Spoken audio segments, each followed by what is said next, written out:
Assalamualaikum warahmatullahi wabarakatuh. Izin memperkenalkan diri, saya Mutia Oknamarinda dengan NPM 2321020081 dari kelas HTND. Di sini saya akan menyampaikan materi dari kelompok 2 Walimatul Ursi. Walimah artinya aljamu, kumpul, sebab antara suami dan istri berkumpul, bahkan sanak saudara, kerabat, dan para tetangga.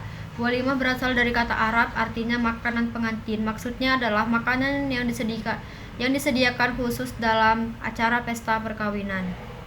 Bisa juga diartikan sebagai makanan untuk tamu undangan atau lainnya, karena pada saat itu kedua keluarga suami dan keluarga istri dikumpulkan serta dipertemukan. Di dalam kamus walimah artinya jamuan perkawinan atau jamuan yang disediakan bagi penghelatan dan lain-lain. Kata lama maksudnya adalah membuat dan menyediakan jamuan. Dasar hukum walimah. Jumhur ulama sepakat bahwa mengadakan walimah itu hukumnya sunnah muakkad, sangat dianjurkan untuk dikerjakan, namun tidak akan dikenai saksi atau dosa jika tidak dikerjakan. Hal ini berdasarkan hadis Rasulullah SAW.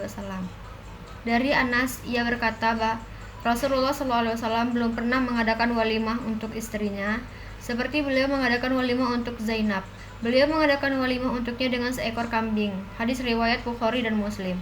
Dasar hukum menghadiri walimatul ursi. Untuk menunjukkan perhatian, memeriahkan, dan menggembirakan orang yang mengundang, maka orang yang diundang walimah wajib mendatanginya. Adapun wajibnya mendatangi undangan walimah apabila yang pertama, tidak ada unsur syar'i. Yang kedua, dalam walimah itu tidak diselenggarakan untuk perbuatan mungkar. Yang ketiga, tidak membedakan kaya dan miskin. Dasar hukum wajibnya mendatangi undangan walimah adalah hadis Nabi SAW sebagai berikut.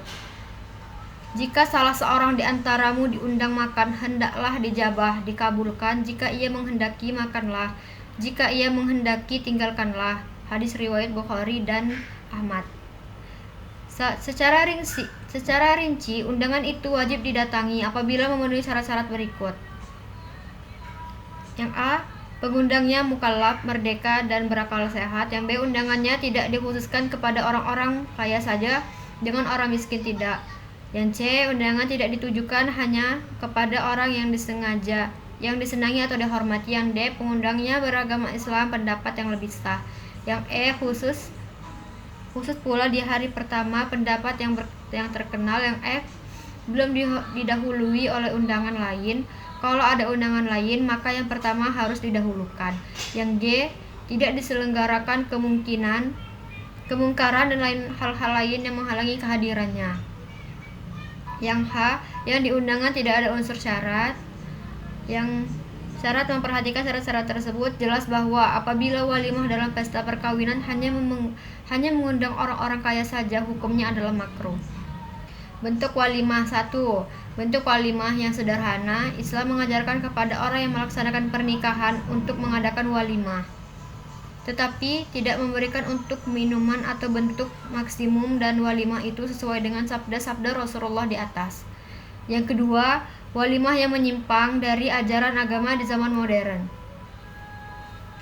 Wanita yang bermake up, tabarruj, nyanyian dan hiburan dalam walimah, bercampuran wanita dan pria, ikhtilah, standing party, makan sambil berdiri, hanya mengundang orang-orang kaya saja, biaya pernikahan. Hikmah walimatul ursi. Diadakan walimah dalam pesta perkawinan mempunyai beberapa keuntungan. Hikmah antara lain sebagai berikut. Yang pertama itu merupakan rasa syukur kepada Allah Subhanahu wa Ta'ala. Yang kedua itu tanda penyerahan anak gadis kepada suami dari kedua orang tuanya.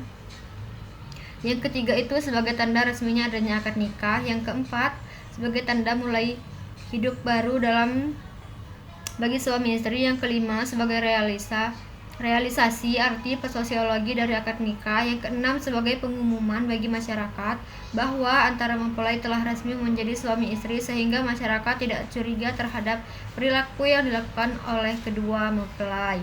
Sekian yang dapat saya sampaikan. Kurang lebihnya saya mohon maaf. Wassalamualaikum warahmatullahi wabarakatuh.